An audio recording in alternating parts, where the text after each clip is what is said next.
Madam Speaker, I rise today to speak against the rule for H.R. 5019. I offered an amendment in full committee markup which would have prevented enactment of H.R. 5019 if there was an impact on deficit neutrality. I withdrew that amendment in committee due to an exchange I had with the chairman, Mr. Waxman, where he told me we would continue to work on this amendment so that we could pay for this bill before it was brought to the House floor. I do thank the chairman for meeting with me. There has been no pay-for secured, unfortunately, and therefore I offered a similar amendment in the Rules Committee. The amendment was not accepted in the Rules Committee, and therefore we are not able to have open debate on the issue today on the House floor. It is frustrating that the majority has shut down the opportunity to have a debate on the cost of the legislation and the addition it would be to the federal deficit.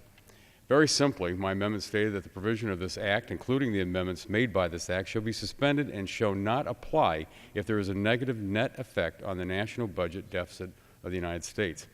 While this is an authorizing bill, I am concerned that the majority could not give any assurance that this bill will indeed be paid for.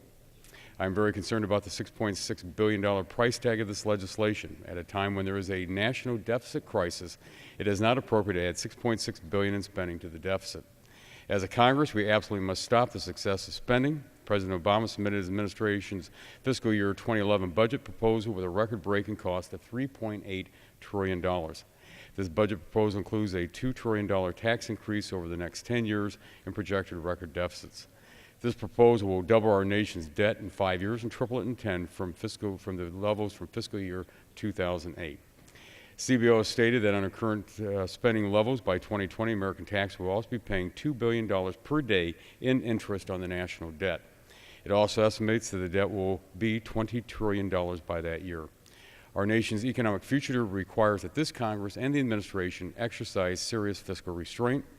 Also, we know that there will be devastating effects on the economy due to the recently passed health care bill. The recent CMS analysis concluded that national health care expenditures will actually increase by $311 billion.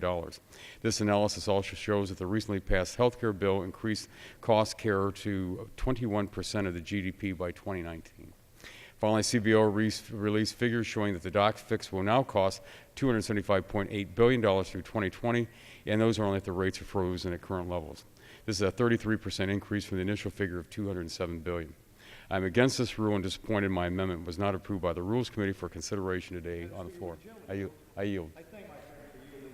Madam Speaker, I'd like to congratulate my friend from Ohio for his very thoughtful remarks.